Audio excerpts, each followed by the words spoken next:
So please forgive me if and there's a bit of over there background noise. It's is impossible the to get hill that away we have to from climb noise where we are at shortly. the moment in this It hotel. is But this is a not different hotel. pouring with This rain, was in but the it's raining northern pretty part of hard. Guangdong. Now we're in Hunan. Certainly We not a left nice the day to be. hotel about 8 o'clock in the morning. That's Bev preparing his bike. Nobody seems to bother us in the reception because behind the reception desk, he's fast asleep and it's 8 o'clock in the morning. So we just checked out, got on the road, and into this kind of scenery. It really is beautiful, daunting as well, because we can see those mountains and we know that we have to go into them. So I'm trying to give a broad variety of the different kinds of scenes that we're going into and traveling through whilst we're on this journey. I'm also going to show you a couple of things that we've seen, the accident that we went through. So far, there's been, I think, three motorbike accidents that we've seen that I haven't recorded, and there's been one car accident that I've seen. So we're pretty lucky. We've had no trouble. We're getting through. We're now 600, 700 kilometers into the journey, and a lot of it on roads like this. But as you're going to see, there are some very different roads on this journey. We're getting towards the border of Hunan in the last couple of days of Guangdong. In this video, we're actually currently sitting in Hunan making this video, but I've muted the sound because the trucks that go past us would just overlay the audio. We wouldn't be able to hear anything. And I do apologize for the dots of rain. There's nothing we can do about that. It rains pretty heavily, or it has rained pretty heavily for most of the time that we've been on the road in northern Guangdong and in southern Hunan. But we arrived in a place yesterday where there is actually no rain at all. And here we've got off the road.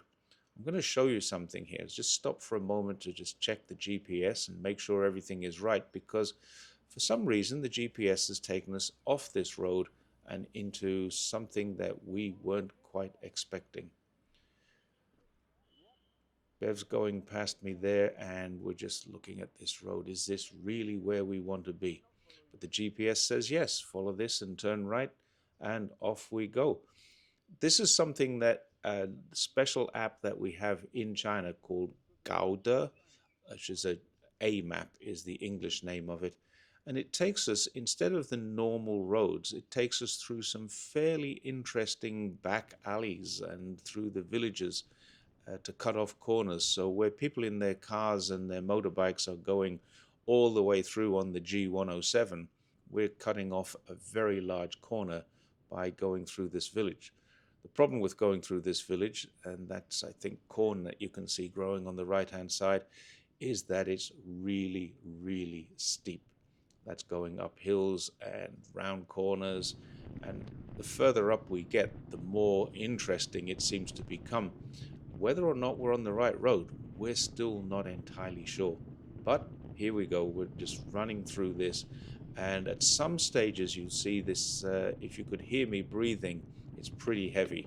We're doing about 7 or 8 kilometers an hour going up this using our e-bikes. They're working really, really well, but it is hard work getting up some of these hills still. We're getting plenty of exercise too, and I've made a short video about that. But this is still on that shortcut. I've condensed about a 25-minute run from one part of the main road to another part of the main road into this probably 4 or 5 minutes. It's going to be getting through this village.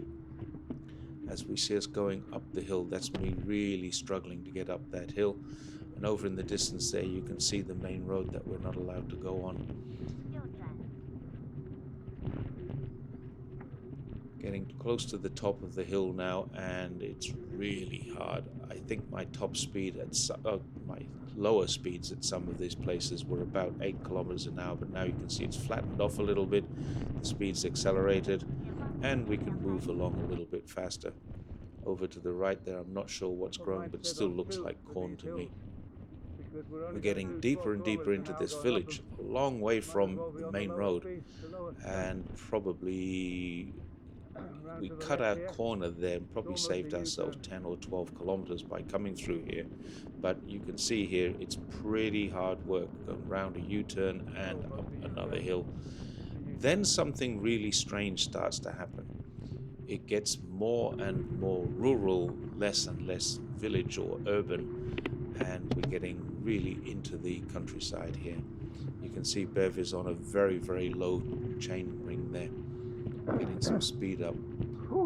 And once again, up more hills and turning right. It's actually stopped raining for a change, so we're not wearing capes. We have tended not to wear our capes because we tend to get wet under them, just as wet as we do when we're wearing them, when we're not wearing them.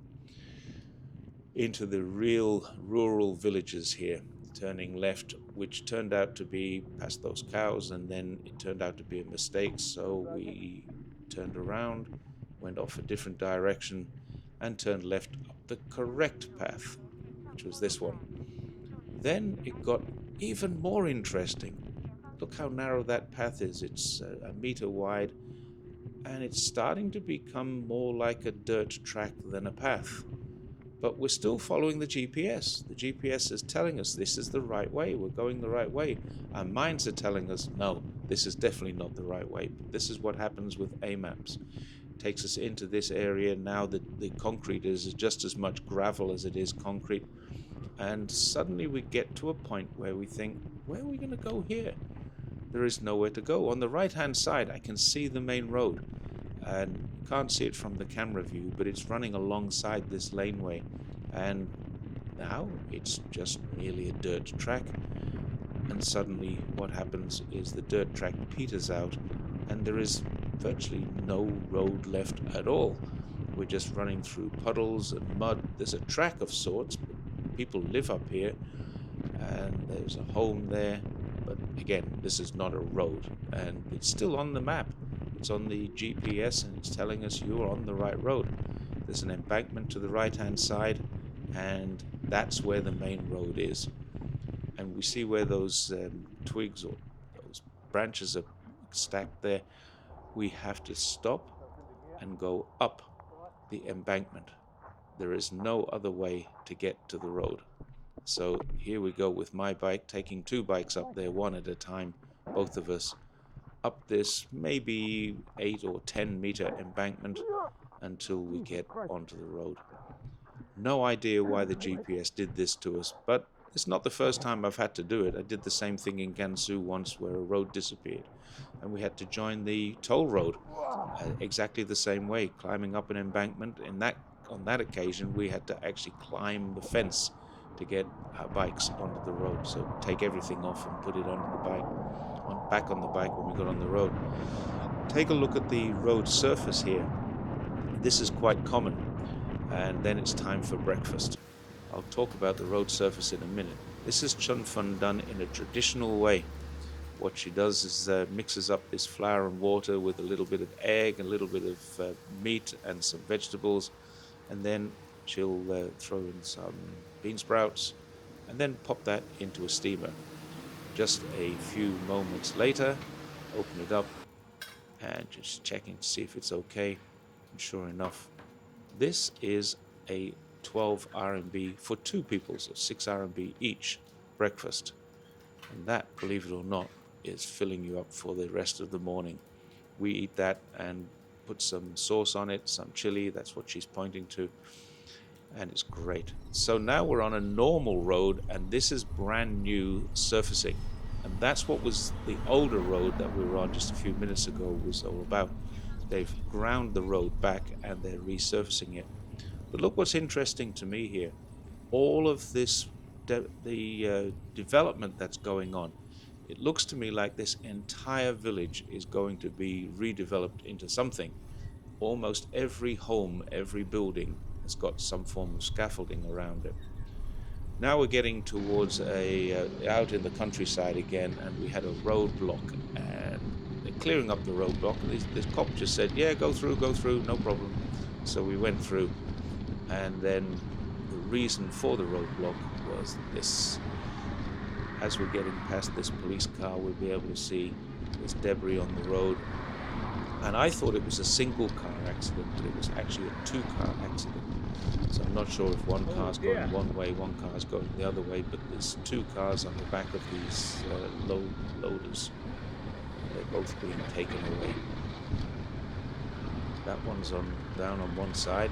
Didn't get a close look at the damage, but here we can have a look at the damage on this one. It doesn't look all that serious, but we did see an ambulance going the other direction. And because of course the road is being blocked now, everybody wants to use both lanes, and as the road is opening, that's causing chaos. Not for us, because we'll just plow through there, going down the hill, probably 50 kilometers an hour by the time we get down this hill. And this is just to show an end result. This is where we're entering Hunan.